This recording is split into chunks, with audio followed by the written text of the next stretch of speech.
안녕하세요. 저는 일산에 사는 60대 중반의 여자입니다. 노후에 편히 보낼 생각만 하고 있던 제게 지금 이게 무슨 일인가 싶습니다. 여러분들은 혹시 믿는 도끼에 발등을 찍혀본 적이 있으신가요? 저는 단 한 번도 며느리에게 시집살이 시켜본 적이 없다고 자부할 수 있는 사람이에요. 그렇게 딸처럼 생각한 며느리에게 크나큰 실망감을 느끼게 되었습니다. 가족을 믿은 죄밖에 없는 제게 이 세상은 너무 가혹하네요. 지금부터 기막힌 저의 이야기를 이곳에 한번 적어보려고 합니다. 저는 몇십 년 몸담그고 있던 회사를 퇴직하고 노후 준비를 하고 있는 중이었습니다. 사실 일을 그만두면 퇴직금으로 개인 식당을 해보려는 생각이 있었어요. 하지만 막상 일을 그만두고 나니 이제껏 쉬지 않고 일만 하며 살아왔던 제 자신에게 지금까지 수고했다며 보상을 해주고 싶더라고요. 그리고 이 나이에 새롭게 무언가를 시작한다는 게 쉬운 일도 아니었고요. 그래서 하나뿐인 아들에게 제 고민을 털어놓기 시작했죠. 아들아, 내가 원래 하고 싶은 일이 있었는데 막상 일을 그만두고 나니 새롭게 시작하기에 사실 겁도 나고 그동안 열심히 일했으니 쉬고 싶은 생각도 드는구나. 어머니, 그 돈은 몇십 년간 어머니 세월을 바친 돈이에요. 저는 어머니가 그 돈으로 여행을 가시든 하고 싶은 일을 하시든 늘 응원해요. 그러니 하고 싶은 걸 하세요. 이 나이 먹도록 제대로 여행 한 번을 못 가봤더구나. 내가 얼마나 더 살지 모르겠지만 한 번쯤은 나도 제대로 된 여행을 가보고 싶어. 오래 사셔야죠. 벌써부터 그런 말 하시면 어떡해요. 제가 어머니 모시고 다녔어야 하는데 저 사는 것도 바빠서 어머니를 챙기지 못했네요. 죄송해요. 뭐가 죄송해. 이렇게 말썽 한번 안 피우고 바르게 자라준 것만으로도 효도한 거지. 나 혼자 키웠어도 너가 알아서 다 하니까 하나도 안 힘들었어. 어머니, 그 돈도 저를 위해 쓰려고 하지 마시고 꼭 어머니를 위해 쓰세요. 이젠 그러셔도 돼요. 저도 다 컸으니 앞으로는 어머니 신경 쓰면서 살게요. 아들은 제게 아무 생각하지 말고 퇴직금으로 지금 당장 하고 싶은 것을 하라고 하더라고요. 제가 무슨 선택을 하든 늘 옆에서 응원한다면서요. 저는 죽을 때 이 돈을 가지고 갈 것도 아니니 그냥 그동안 못 갔던 여행이나 실컷 떠나보자고 마음먹었어요. 부푼 마음으로 어떤 곳으로 가면 좋을지 이곳저곳 알아보고 있었어요. 아들도 제가 보기 편하게 여러 가지 관광지 사진들을 정리해서 보내주더라고요. 아들이 보내준 사진들을 확인하던 도중에 저희 집 벨이 울리더라고요. 이 시간에 올 사람이 없는데 혹시나 택배 올 게 있나 싶어서 문을 열어보니 며느리가 앞에 서 있었어요. 연락도 없이 온 며느리를 보고 당황했지만 일단 집 안으로 들어오라고 했죠. 그런데 제가 퇴직금 받았다는 걸 어떻게 알았는지 며느리가 소파에 앉자마자 다짜고짜 제 퇴직금 얘기부터 하더라고요. 어머님, 퇴직금 받으셨다면서요? 어쩌다 그이가 어머님이랑 얘기하는 거 들었어요. 이 사진들은 다 뭐예요? 퇴직금 받은 걸로 여행이라도 가시게요? 맞아. 이제 나도 일할 만큼 했으니 남은 인생은 좀 쉬려고. 그런데 왜? 무슨 일로 아침 대바람부터 우리 집까지 온 거야? 다름이 아니라 저희 아빠 사업이 좀 어려워서요. 혹시 어머님 퇴직금을 아버지 사업에 조금 보태주실 수 있나 했어요. 내가 이때까지 사돈 어른 사업에 많이 보태줬지 않니? 최근까지도 보태줬던 걸로 기억하는데 또 사업이 어려워진 거야? 네, 이번 고비만 잘 넘기면 될 것 같은데 어떻게 안 될까요? 지금 많이 급해서 어쩔 수 없이 어머님께 부탁드리는 거예요. 이번엔 나도 보탤 수가 없겠는데 퇴직금은 노후를 위해 놔두고 싶어. 도움 주지 못해 정말 미안하구나. 나도 여윳돈을 가지고 있어야 할 나이인지라. 어머님, 그러면 어머니 말씀은 저희 아빠 회사가 지금 어떻게 되든 상관이 없다는 뜻이세요? 가족끼리 힘들 땐 서로 돕고 살아야 하는 거 아닌가요? 내가 이제껏 안 도와준 것도 아니고 사돈어른 사업 힘들 때마다 내가 돈 줬던 건 기억 안 나니? 너무 많아서 사돈 사업에 내가 보탠 돈이 얼마인지도 모를 지경이구만. 이번이 마지막이에요. 정말 다시는 부탁 안 할게요. 저도 오죽급하면 이러겠어요. 그러니 어머니 퇴직금 저한테 주시면 안 될까요? 미안하구나. 퇴직금만큼은 나도 양보를 못하겠어. 그리고 내 돈인데 왜 며느리 네가 맡겨놓은 것 마냥 달라고 하는지 모르겠구나. 더 이상 할 얘기 없으니 이만 돌아가. 돈 빌리러 온 주제에 가족끼리 돕고 살아야 한다면서 적반하장으로 나오는 며느리를 보고 단호하게 안 된다고 하고 돌려보냈어요. 그리고 저는 아들에게 며느리가 왔다 갔던 사실을 말했죠. 아들아, 오늘 며느리가 왔다 갔구나. 사돈어른 사업이 대체 얼마나 힘든 거야? 부탁한 게 한두 번도 아니고 이제는 내 퇴직금까지 달라고 하더구나. 집사람이 어머니 보고 돈 달라고 했어요? 장인어른 사업 힘들다는 얘기는 처음 듣는데 저한테는 전혀 그런 얘기 없었어요. 한두 번도 아니라니 이런 적이 몇 번이나 있었단 말이에요? 너 걱정할까봐 말 안 했나 보네. 나한테 몇 번이나 돈 빌려갔었어. 갚은 적은 없다만. 가족끼리 돈 문제로 왈가왈부하는 게 아닌 것 같아서 나도 그냥 넘어갔었지. 어머니, 돈 문제는 가족끼리 더 깔끔히 해야 하는 거예요. 일단 제가 집사람한테 얘기해 볼게요. 어머니는 퇴직금 보탤 생각 하지 마세요. 장인어른이 힘드신 건데 보태도 제가 보태야죠. 이 일로 며느리랑 아들이 심하게 싸운 것 같았어요. 며느리한테 전화가 왔는데 잔뜩 흥분한 목소리로 제게 말을 하더라고요. 어머님, 저한테 돈 주신 것도 아니시면서 왜 남편한테 죄다 다 일러 바쳤어요? 돈이라도 주고 말하시던가요. 지금 저랑 뭐 하자는 거예요? 어머, 얘 말하는 것 좀 봐. 내가 이때까지 너가 부탁할 때마다 줬던 돈은 생각 안 하니? 이제껏 아무 말 안 하다가 오늘 한번 말했다고 이딴 식으로 말을 해? 시애미 알기를 개똥을 하는 거야 뭐야? 아까부터 전해줬던 돈 타령하시는데 제가 돈 받을 때마다 어머님께 고맙다고 했었잖아요. 그럼 된 거 아니에요? 왜 계속 예전 얘기를 하세요? 고맙다고 말하면 끝나는 거니? 그냥 준 돈이야? 빌려준 돈이잖아. 애당초에 돈을 빌렸으면 갚아야지. 가족이라 돈 돌려받을 생각 안 하고 있었는데 괘씸해서 안 되겠어. 너 그 돈 다시 다 갚아. 알겠어? 가족이라 돈 돌려받을 생각 안 하고 있으셨다면서요. 이제 와서 갚으라고요? 어머님, 저 돈 없어요. 못 갚아요. 내가 너한테 빌려준 것이지 그냥 준 거 아니었어. 갚을 돈도 없으면서 도대체 돈을 왜 빌리는 거야? 더 이상 너랑 말 섞기도 싫고 얼굴 마주하기도 싫으니까 갚을 돈만 보내고 다시는 찾아오지 마. 말하면 할수록 자기밖에 모르는 며느리가 정말 꼴보기 싫었어요. 도대체 뭐가 저렇게 당당해서 제게 저런 식으로 말하는 건지 이해가 가질 않았어요. 급기야 저를 돈줄로만 보는 것인가 라는 생각도 들더라고요. 그리고 얼마 후 음료수 한 박스를 들고 며느리가 다시 저를 찾아왔더라고요. 어머님, 제가 그때 말이 너무 심했던 것 같아요. 정말 죄송해요. 저희 아빠 사업이 많이 힘들어서 저도 모르게 예민하게 받아들였던 것 같아요. 아니다. 나도 생각해보니 잘한 건 없는 것 같구나. 나만 입 다물면 됐었는데 내가 괜히 아들한테 말해서 일만 더 키운 것 같아 미안하구나. 지금 저희 아빠 사업이 많이 힘들어요. 제가 어떻게든 꼭 갚을 테니 퇴직금 전부는 아니더라도 조금만 빌려주시면 안 될까요? 정말 부탁할 곳이 어머님밖에 없어서 그래요. 나는 더 이상 갚는다는 말 안 믿어. 매번 그렇게 빌리고 갚은 적이 단 한 번도 없지 않니? 그래도 일단 생각은 해보마. 그러니 오늘은 이쯤하고 이만 돌아가. 저는 정중하게 부탁하는 며느리를 보고 마음이 약해지려고 했었지만 그간 보였던 행실을 다시 생각해보니 이번에도 안 갚을 게 뻔해서 안 된다고 하고 돌려보냈어요.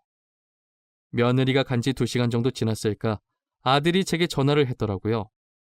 다급하게 혹시 며느리가 또 제게 찾아가지 않았냐고 하면서요. 어머니, 혹시 오늘도 저희 집사람 찾아갔어요? 가서 또 돈 달라는 얘기 하던가요?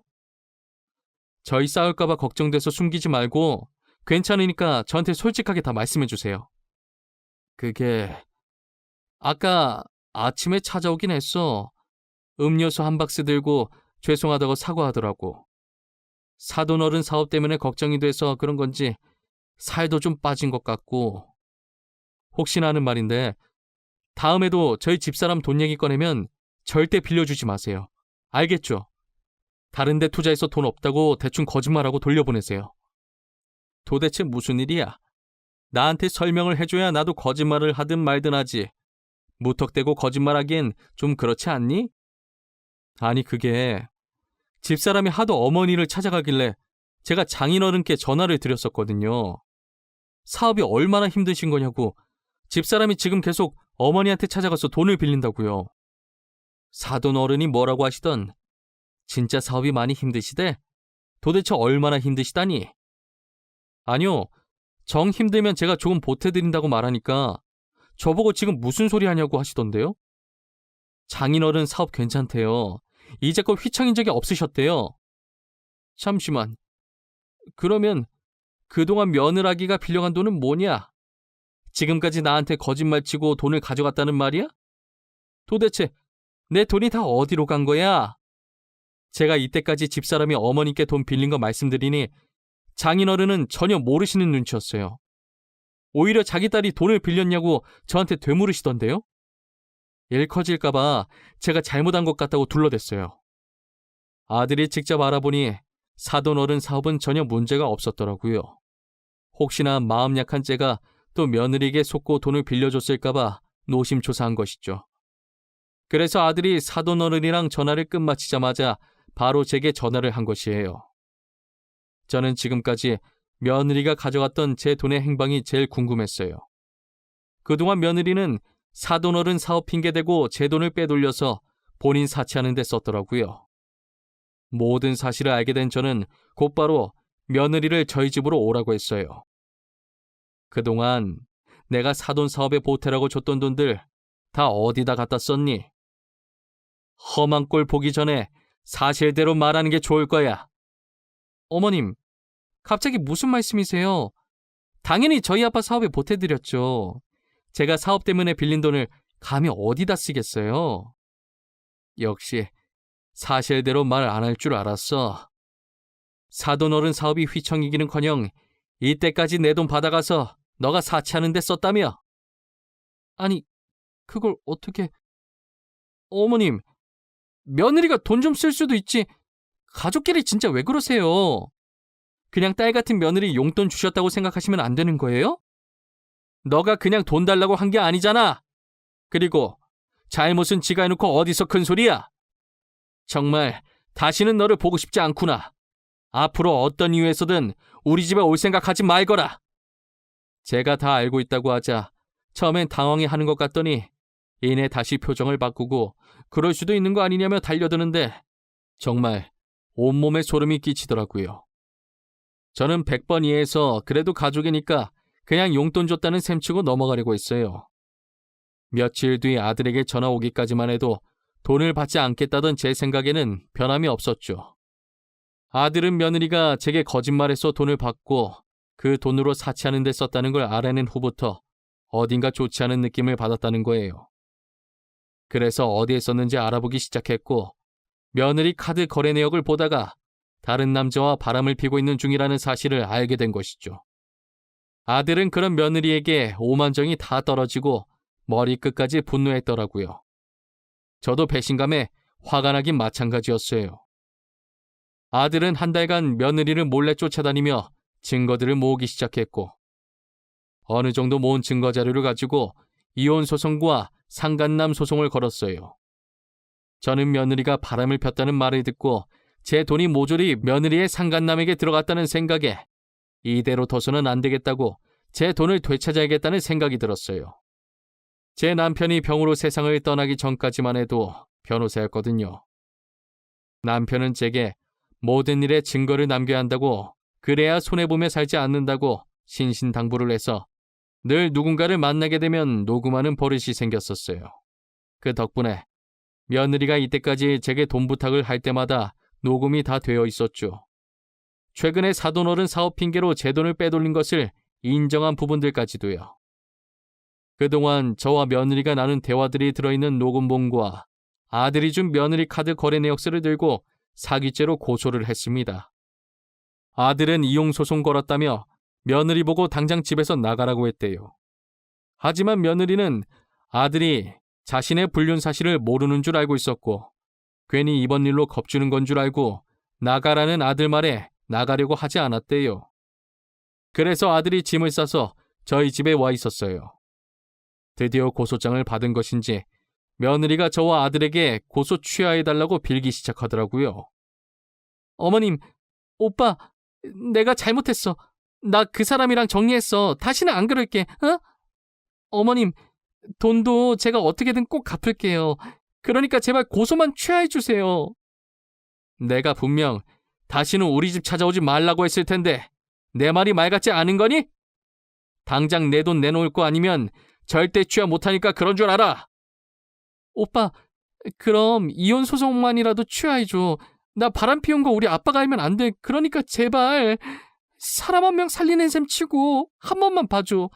부탁할게. 내가 진짜 잘못했어. 아빠가 알면 나 진짜 죽어. 처음부터 이럴 각오하고 바람 핀 거 아니었어? 들키면 안 됐으면 애초에 이런 짓을 하지 말았어야지. 이런 상황이 올 거라는 걸 예상 못하진 않았을 거 아니야. 안 그래? 내가 너무 철이 없었어. 다신 안 그럴게.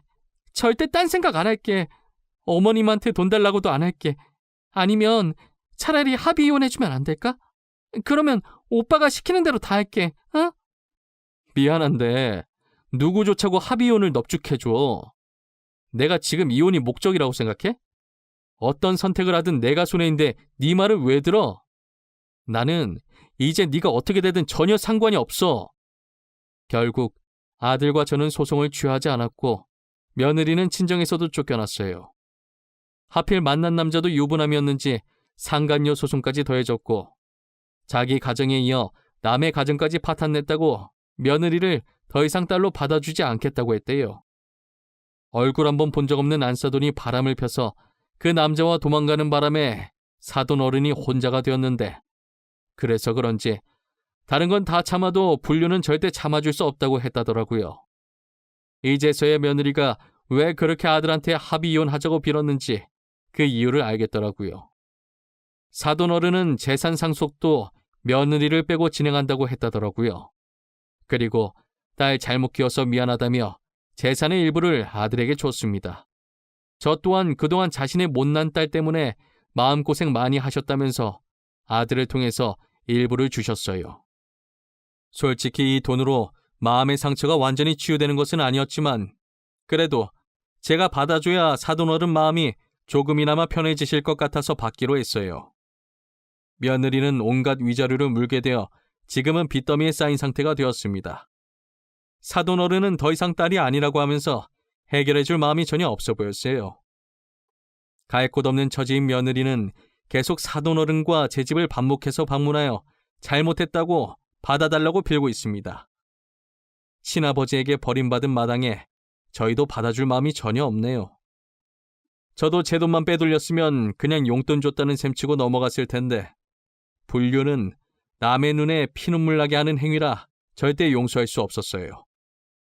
받아줄 때까지 저러고 있을 것 같은 눈치라 결국 아들과 저는 이사를 갔습니다. 2번 다시는 저희 눈앞에 나타나지 않았으면 하는 바람이에요. 그리고 지금은 좋은 일이 있으려고 이렇게 크게 액땜을 하는 거라고 좋게 생각하려고요. 안 좋은 일이 있었던 만큼 앞으로는 행복한 일들만 가득했으면 좋겠네요. 제 사연 들어주신 모든 분들 늘 행복하시고 좋은 하루 보내시길 바랄게요. 감사합니다.